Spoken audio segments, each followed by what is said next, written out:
Super quarta com decisão de juros aqui no Brasil e nos Estados Unidos, e o principal ponto da noite é de que o cenário ainda segue incerto do que será daqui para frente, e é disso que a gente vai falar hoje. E para contar com a melhor assessoria de mercado e atingir seus objetivos financeiros, preencha o primeiro link da descrição. E meu filho, bom? Vamos falar sobre investimentos? Fed mantém as taxas de juros e cita risco crescente de inflação e desemprego mais altos. Pois é, o Federal Reserve, que é o Fed, o Banco Central lá dos Estados Unidos, manteve a taxa de juros inalterada nessa quarta-feira, na banda ali de 4,25% e 4,5%, mas destaca ali o aumento do risco de inflação e do desemprego, colocando em xeque as perspectivas econômicas, enquanto ali tenta enfrentar o impacto das políticas tarifárias do governo Trump, tenta entender de que fato até onde, na verdade, vai essa guerra comercial e até onde ela pode impactar a economia como um todo. A gente vem falando disso também ao longo dos últimos vídeos, mas é disso aí que o Fed comentou que é o principal risco que está na mesa, Comentaram, em geral, a economia continua se expandindo a um ritmo sólido. A gente comentou aqui o relatório JOLTS, que apesar de não terem aberto muitas vagas de emprego, não demitiram em massa também, que traz ali uma certa solidez da economia americana, e atribuiu também aí a queda na produção do primeiro trimestre, a queda da produção do PIB, ao recorde de importações, visto que as empresas e as famílias estão buscando aí se antecipar das novas taxas de importação, dos novos custos que vão ter daqui para frente. E aí comentaram também do mercado de trabalho ainda sólido e a inflação ainda um pouco elevada, que a gente comentou aqui nos últimos vídeos, que é o PCE, que está em 2,6%, que é o principal índice ali utilizado pelo Fed para justamente atingir ali as metas inflacionárias.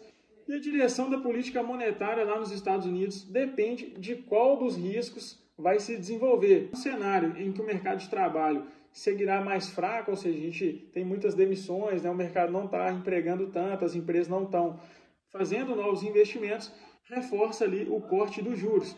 Enquanto o cenário de inflação mais alta, existe uma política monetária mais apertada justamente para seguir baixando a inflação, que é justamente um cenário que vários economistas, vários especialistas de mercados falam que os Estados Unidos estão entrando agora, que é justamente a estagflação, que é um cenário ali onde a possibilidade de um mercado de trabalho fraco e uma inflação alta é persistente.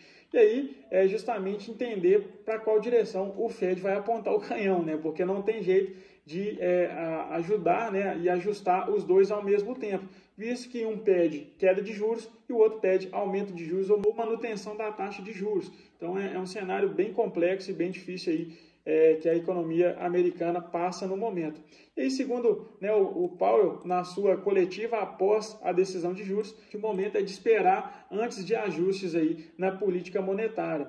E aí ele colocou que mesmo com a economia em uma posição sólida, ele ainda considera que há momentos de cortes de juros que são mais apropriados. E ainda, nesse ano aí, ainda não se apareceu esse momento, ainda não chegou nesse momento apropriado para o corte de juros. Então, ainda não tem como confirmar qual a direção correta que o Fed vai seguir nesse momento. Lembrando que a expectativa de mercado é justamente ter dois cortes de juros para esse ano, mas, segundo aí, toda essa declaração do Fed, ainda é muito incerto o cenário e não se sabe para onde a economia vai. Muito impactado também por conta da guerra comercial, que traz essa expectativa de uma possível estagflação na economia americana e que traz essa incerteza para o mercado. Mas, ponto importante é que justamente há expectativa de que esse final de semana tenha uma possível conversa ali entre China e Estados Unidos e podemos sair ali com um novo acordo comercial entre os dois países, e isso pode ajudar aí também nessa questão da guerra comercial e clarear um pouco mais o cenário da economia americana. Tivemos também ali o Copom elevando a Selic em meio ponto percentual e agora a Selic vai para 14,75 ao ano. O cenário aí de uma Selic mais alta, chegamos ao topo da Selic em quase 20 anos. Outro momento que a gente teve uma Selic nesse patamar foi justamente em 2026, então quase 20 anos atrás. Que os juros tinham voltado a subir nessa época em 2005, quando chegaram ali uma Selic de 19,75 E aí onde permaneceu até o final daquele ano, que começou a cair em 2006, chegou aí aos 14,75%, sendo que na época o IPCA estava na casa de 6,5%, porém convergindo a meta, né, segundo a perspectiva aí de longo prazo do Boletim Focus naquela época, né? Mas, segundo o comunicado aí do Copom, com relação a esse aumento de 0,5 ponto percentual, eles destacam riscos de aumento e de baixa da inflação, que eles colocam ali os principais pontos para justamente ancorar, né, as expectativas de inflação para os próximos meses. E aí, destacando aí os riscos de aumento inflacionário, eles destacam, primeiro, uma desancoragem das expectativas de inflação por um período mais prolongado, ou seja, o horizonte de análise do Banco Central é até 2026. E em 2026, a inflação está projetada em 3,6%. Lembrando que o centro da meta é de 3%, então ainda está desancorado em longo prazo, né? E isso é muito ruim para o Copom ali ter uma expectativa de corte de juros mais rápida, porque se no longo prazo a expectativa de inflação ainda está fora do centro da meta, não há um cenário claro para corte de juros nesse momento. Segundo, uma maior resiliência na inflação de serviços do que a projetada em função do hiato do produto mais positivo. Ou seja, primeiro, né, na verdade, o que é um hiato do produto? É justamente a variação cíclica da economia, que é justamente ali uma variação positiva que eles comentam aqui, que é justamente o mercado empregou-se mais do que o esperado em certos meses do ano. Como, por exemplo, a gente pode citar o setor de serviço, que empregou mais do que o esperado no fim do ano aí, para as festas, né, as festividades de fim de ano, como Natal, Black Friday, etc. Né? E terceiro, uma conjunção de políticas econômicas externas e internas que tem impacto inflacionário maior que o esperado. Por exemplo, por meio de uma taxa de câmbio persistentemente mais depreciada, ou seja, câmbio mais fraco, produtos mais caros, que é justamente aquela questão de a importação dos produtos fica mais cara porque o real se depreciou frente ao dólar, né, e, consequentemente, a importação ficando mais cara, as empresas vão repassar esse custo para os consumidores e, consequentemente, né, tem um aumento de preços aí que aumenta as expectativas inflacionárias. E aí, entre os riscos de baixa, né, eles destacam aí 3 pontos também. Primeiro, né, uma eventual desaceleração da atividade econômica doméstica mais acentuada do que a projetada, tendo impactos aí sobre o cenário de inflação. Ou seja, se chegamos, né, num ponto ali de Selic que retrai tanto a economia, que sai do escopo ali do que a projeção que o Banco Central traz não se concretiza. Então pode ser que a Selic traga ali uma trava da economia grande que possa ser maior do que a projetada pelo Copom, pelo Banco Central. Segundo, uma desaceleração global mais pronunciada decorrente do choque do comércio e de um cenário de maior certeza.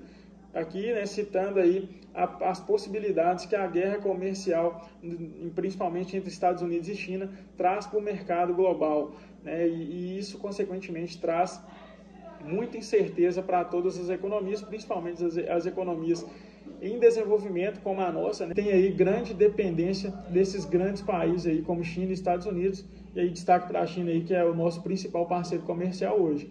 E terceiro, uma redução nos preços das commodities com efeitos desinflacionários. Aqui vale o mesmo racional do citado aí para os riscos de alta de preços, né? Que comentou lá do câmbio mais fraco, né? Os produtos ficam mais caros. Aqui a mesma ideia. Se o preço das commodities cai bastante, né, vai trazer ali uma readequação de preços para baixo nesse sentido e pode ajudar também com um efeito desinflacionário, né? A gente pode citar aqui recentemente o preço do petróleo, né, que caiu bastante aí desde o começo da guerra comercial, que saiu lá da casa de $70 e está agora $60 o barril. Para a próxima reunião, o Copom, né, deixou em aberto o que vai ser, mas o mercado acredita que as altas da Selic devem pausar entre 15% e 15,5%, porém no último Boletim Focus, no dia 2 de maio, se projetaram uma Selic ali no final do ano de 14,75%, ou seja, podem levar a Selic a 15% na próxima reunião e depois trazer ela de volta para 14,75%, ou podem manter daqui para frente ela em 14,75%. Mas comenta aqui, o que você acha que vai ser feito daqui para frente? E aí, falando um pouco de cenário de investimentos, né, eles seguem favorável Para a renda fixa, destaque aí para título público federal, que segue nos maiores patamares de taxas já registrados, muito devido aí não só ao aumento de Selic, né, mas devido também ao risco fiscal que a gente tem no nosso país, que a gente vem comentando aí nos últimos anos, que tem aumentado muito nos últimos dias, né, principalmente com relação à possibilidade, né, de uma trava do setor público em 2027. Então isso é colocado, né, no preço ali dos ativos também, né, para continuar financiando o governo, o mercado pede mais taxa. E aí a gente tem esse cenário aí de taxas muito altas aí registradas nos títulos públicos federais.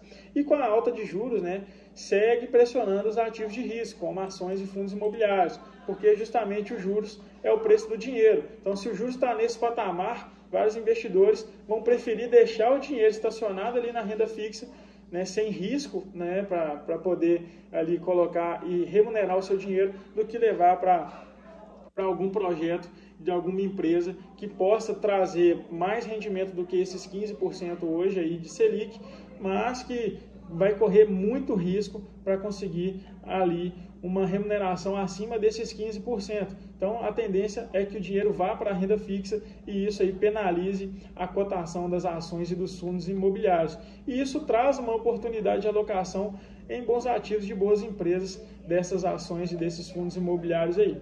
E para aproveitar esses momentos aí da melhor maneira possível, você precisa contar com a melhor assessoria de mercado para atingir os seus objetivos financeiros. Então preenche o primeiro link da descrição que eu vou entrar em contato com você para a gente marcar essa conversa e entender como que a gente faz essa melhor alocação de acordo com o seu perfil de investidor. Fechou? Então no vídeo de hoje é isso. Vou ficando por aqui. Até o próximo vídeo. Valeu!